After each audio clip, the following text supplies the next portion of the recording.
በቃው እኔ ደክሞኝ ነው አልኩት ደክሞኝ ነው አልኩት ቀኑ ሙሉ መንገድ ዞር ነው እቅፍ አድርገኝ እንተኛ በቃ እቅፍ አድርገኝ የዛሬ ተራሻለ እቤትሽ መጣልሽ እንዴ እኛ ነገር ማለት ነው ተራሽና ታውቂም እንዴ አሁን የተነሳው ዳቦ ቤትን በተመለከተው ሲጀመር ዳቦ በእጅ የሚቦካ ነገር ነው እኛ እናቶቻችን በስማም እያሉ ነው ሊጥ አብኩተው እንጀራ ጋግረው ያሳደጉን ስለዚህ ምን በላው ነገር ወደ ሆደ የሚገባው ነገር ክርስቲያን ሊነካው ይገባል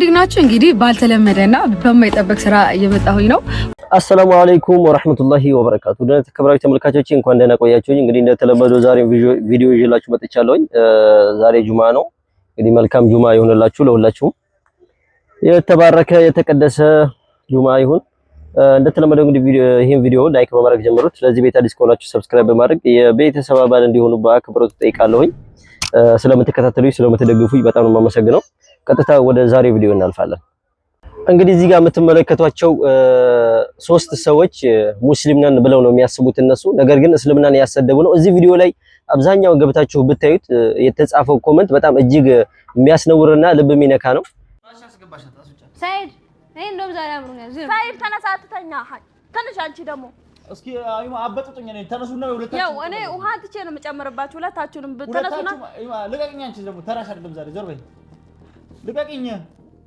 ሀዊ ተነሽ ነገርሻለሁ እኔ ከኔ ጋር መጣላት ከፈለግሽ ነው እንጂ ሳይድ ተነሳና የሆነ ነገር አድርጋት ትችል እንዴ እኔም ደክሞኛል ልተኛ እንተኛ በቃ እኔ ደክሞኝ ነው አልኩት ደክሞኝ ነው አልኩት ቀኑ ሙሉ መንገድ ዞር ነው እቅፍ አድርገኝ እንተኛ በቃ እቅፍ አድርገኝ የዛሬ ተራሻለ እቤትሽ መጣልሽ እንዴ ባለፈው እኔ ቆይ እኔ እሷ ቤት እየሄድኩ ረብሻታለሁ እንዴ ሰው ለምን እንደበረብሸኝ እዚህ እየመጣች አንቺ ምን አስበሽ ነው ቆይ አንደኛ ነገር ማለት ነው ተራሽና ታውቂም እንዴ አንቺ ቤት መጣለሁ ካሉ መብራት እስኪስተካከል ሰሎን ምትኝ ከሆነ ነገ ሰሎን አድራለሁ አብርሽ አሁን ግቢ እንዴ እናንተ እኔ ነግሬሃለሁ አሁንም ቢሆን ወይ ውጡና እዛው ሳሎን ተኙልኝ እኔ ተኛበታለሁ እንጂ እዚህ ጋር ሁለታችሁ አተኛቱም እኔ ነግሬሃለሁ ሀዊ አይማን ሰሚኛለሽ እዛኛው ክፍል አንጥፊላትና እዛተኛ እኔ አሁን ጫልኛው ሲጀመር እኔ ዛሬ አምሮኛል በቃ እኔ ካንተ ከምን ያስፈልገኝ መጣሁ እዚህ የምተኛው ያውልሽ አምሮሻላ አዎ ሳይድ እስልምናን እያሰደቡ ነው በእነሱ ቤት አላህ Subhanahu Wa Ta'ala 2 3 4ን ማግባት ሲፈቅድ በምክንያት ነው ዝም ብሎ በተራ ነገር አይደለም ሁለተኛ ነገር ደግሞ ሁለት ሚስት አለው አንድ ሰው ወይ ሶስት ሚስት አለውና አንድ አልጋ ላይ ይተኛል ማለት እስልምና አይፈቅድም ይሄን በፍጹም እና ከእንደዚህ አይነት ተግባር ልንቆጠብና ልናወግዛቸው ይገባል ተግባር የሚያደርጉ ሰዎችን ለቪዲዮና ለላይክ በሚል እስልምናን ባታሰድቡ የተሻለ ነው የሚመክራቸው ሰው የሚያቃቸው ሰው ካለ ቢያሳውቋቸው በጣም እጅግ ደስ ይለኛል ምክንያቱም ይሄ ነገር እስልምናን በጣም የሚያሰድብና የሚያጸይፍ ነገር ነው አብዛኛው እዚህ ቪዲዮ ላይ የተጻፉ ኮሜንቶች እስልምናን የሚሰድቡ የሚያብጠለጥሉ ናቸው እንኳን ሙስሊም አልሆንኩኝ እስልምና ይሄንን የሚያዘው እስልምና የሴክስ ሃይማኖት ነው ምናምን የሚሉ ነገሮችን በሌሎች አእምሮ ላይ እንዲጭር ያደረጉ ነው ያለውና ከዚህ ስራችሁ አላህን ፈርታችሁ እንድትቆጠቡ በአላህ ስም ጠይቃለሁኝ ምናልባት አድራሻቸውን የምታውቁ ከሆነ እኔ ተቆርጦ ነው ያየሁት የዩቲዩብ አካውንታቸው ወይም ሌላ የምታውቁት ሰው ካላችሁ ይሄን እንደዚህ አይነት ተግባሮችን እንዲያቆሙ በኮሜንትም በምንም ሐሳባችሁ እንድትሰጡ ፈልጋለሁኝ በመቀጠል ደግሞ እዚህ የምታዩት ይሄን ትልቅ ሰው ነው ሽማግሌ ሙስሊም አይደለም ነገር ግን የሙስሊም አልባሳቶችን እየለበሰ እየዘመረ እየጨፈረ ቪዲዮዎችን ይሰራል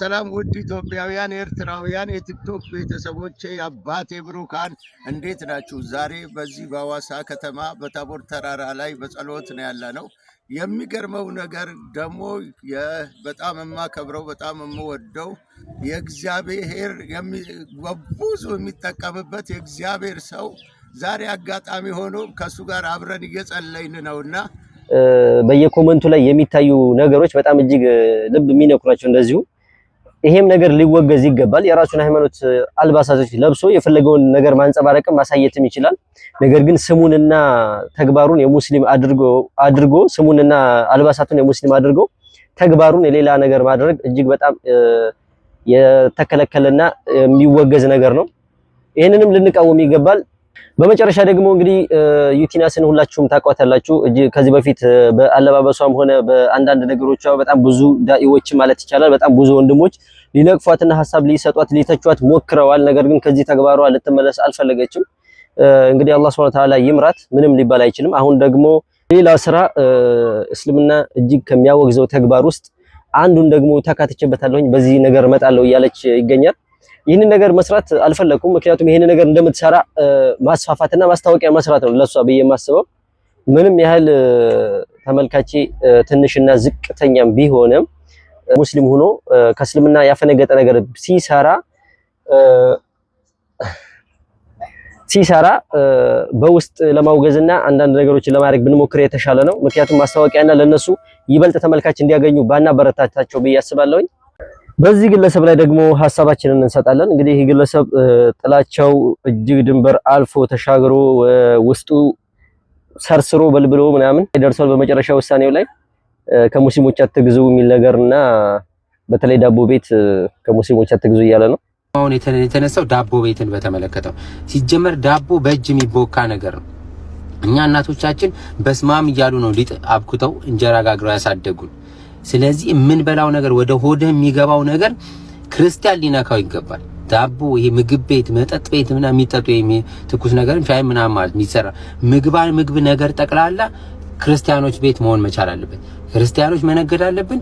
ምን በላው ምን ጠጣው እኛ ክርስቲያኖች መሆን አለብን። እዛ ቤት ከዚህ በደንብ መጠበቅ መቻል አለብን። ይሄ መጽሐፍ ቅዱሳዊ ነው። ስለዚህ በስማም ተብሎ ያልተቦካ ወይ ቢስሚላህ ተብሎ ወይ ደግሞ እየዘፈነች አብኩታው የጋገረችውን ዳቦ ትበላለህ። ከዛ ጤና አታገኝም አንተ ማለት። ስለዚህ አንደኛ እንደ ክርስቲያን እንደ ኦርቶዶክስ የምታስብ ከሆነ በተለይ ዳቦ ቤት መክፈት የምትችሉ ባለሀብቶች ክፈቱ እና አሰሩት። ኢትዮጵያዊውን አሰሩት፣ ኦርቶዶክሳዊውን አሰሩት። ሲቦካ ሲጋገር እየተማተበበት በስማም እየተባለ ይቦካ። ስትከፍቱም ካህናትን ጠርታችሁ ቢዝነሳችሁን አስባርኩ አስመርቁ። ይሄ ወደ ባዕድ አምልኮ ወደ ጠንቋዩ ወደ ቃልቻው ምናምን የሚንጠለጠል ነገር ምናምን ቢዝነሴ እንዲጠብቅልኝ ገንዘብ እንዲያመጣልኝ መስህበሰብ ምናምን ሰው ወደኔ እንዲስብልኝ እያል ወደ ሰይጣን የምታማትር ከሆነ ታውቀዋለህ። እኔ ምንም አልነግርም ምን እንደሚመጣብህ ማለት አይቀናም። ምንም ነገር አይሳካልህ። ቢመጣም ሰይጣን ያለበት ነው የሚመጣልህ። እዛው ለሰይጣን ደግሞ መጨረሻ ላይ ወዴት ተያይዘን እንደምትሄድ ታውቃለህ። ስለዚህ እዛ ላይ መጠንቀቅ አለብን። ቢዝነሳችንን እናስባርክ፣ እንጀምር። በተለይ ዳቦ ቤት በየቦታው ክፈቱ። እያቻችሁ እቺን የምታክል በካርቶን ከፍቶ አህዛብ ማለት ነው በካርቶን ሱቁን ጀምሮ ከፍቶ አሁን የትና የት ይደርሳል? ማን ያንን ያደረገው? ያቺን የካርቶኗን በየጊዜው እየመጣ ገንዘብን እያወጣ ገዝተህ እኮ ነው እሱን ባለ 3 እና 4 መደብር ሱቅ ወይም ደግሞ በየቦታው 3-4 ሱቅ ታስከፍተዋለህ ማለት። ያንን ገንዘብ ለራስ ወገን ብታደርግ ለኦርቶዶክሳዊ ብታደርገው ግን እሱ ቢያድግ የምትገዛው ከኦርቶዶክሳዊ ቤት ነው። የምታሳድገው የራስን ወገን ነው። የሀገርንም ኢኮኖሚ ታሳድጋለህ። ወደፊት ያለው ኮንሲኩዌንስ እንኳን ለጠላት እንኳን ምንም ክፉ እንኳን እናደርግም። እኛ ብናድግ እኛ በኋላ አድገን ከተጠናከርን በኋላ ጉልበት ካገኘን በኋላ የሆነ ሰው ልንደቁስበት ወይም ልንጎዳበት እኮ አይደለም። እኛ ተጠቅመን ሌላው ልንጠቅም ሌሎችንም መኖር የሚፈልጉትን በእንግድነት ልናኖር። ሌላው ግን ራሱን ሲያጠናክር ጉልበት ሲያገኝ ቶሎ ብሎ ጡንቻውን የሚያሳየው እኛ ላይ ነው። ስለዚህ አሁንም የኛ ግባችን መጨረሻችን መልካም ስለሆነ እግዚአብሔር ይረዳናል። በተለይ ደግሞ አሁን የተነሳው ዳቦ ቤትን በተመለከተው ሲጀመር ዳቦ በእጅ የሚቦካ ነገር ነው። እኛ እናቶቻችን በስማም እያሉ ነው ሊጥ አብኩተው እንጀራ ጋግረው ያሳደጉን። ስለዚህ የምንበላው ነገር ወደ ሆድህ የሚገባው ነገር ክርስቲያን ሊነካው ይገባል። ዳቦ ይሄ ምግብ ቤት መጠጥ ቤት ምናምን የሚጠጡ ትኩስ ነገርም ሻይ ምናምን ማለት የሚሰራ ምግብ ነገር ጠቅላላ ክርስቲያኖች ቤት መሆን መቻል አለበት። ክርስቲያኖች መነገድ አለብን። ምን በላው ምን ጠጣው እኛ ክርስቲያኖች መሆን አለብን እዛ ቤት። ከዚህ በደንብ መጠበቅ መቻል አለብን። ይሄ መጽሐፍ ቅዱሳዊ ነው። ስለዚህ በእርግጠኝነት ዱቤ ተከልክለህ መሆን አለበት።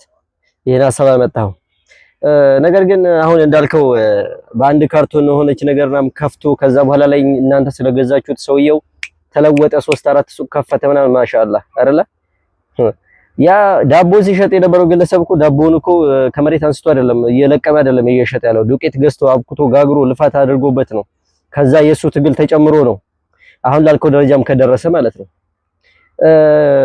በጣም በጣም በጣም ታሳዝናላችሁ። ይሄን ያህል የዘቀጠና የረከሰ ሐሳብ ባታነሱ የተሻለ ነው። አትግዙ። ደስ ካላችሁ እናንተ ይሄን ማድረግ እንችላለን ካላችሁ ኢትዮጵያ ውስጥ ከ70% ነጋዴ ሙስሊም ነው። ከማን እንደምትገዛ እናያለን እስኪ። ከ70% በላይ ሙስሊም ነው። እንግዲህ ይሄን ያህል ጥላቻችሁ ውስጣችሁ ባይሰርጽ የተሻለ ነው። እስልምና ገዳይ ነው አላችሁ፣ በግድ ካልገደላችሁን ነው። እኛ ደግሞ አንገልም።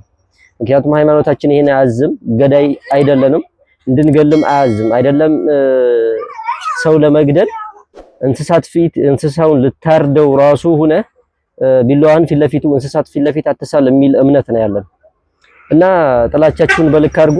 ካልተመቻችሁ መንገዱን ጨርቅ ያድርግላችሁ መጓዝ ትችላላችሁ።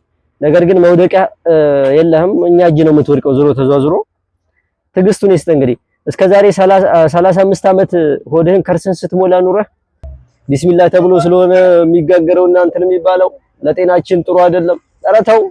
እስከዛሬ ጤነኛ የሆንከው ቢስሚላህ ተብሎ በሙስሊም እጅ ስለተሰራ በነፃና ስለተሰራ ነው። ባይሆን ኖሮ ቆየ ከሞትክ። እንግዲህ የዛሬ ቪዲዮአችን ይሄን መስል ነበረ። በቀጣይ ቪዲዮ እስከምንገናኝ ድረስ ወሰላሙ አለይኩም ወራህመቱላሂ ወበረካቱ።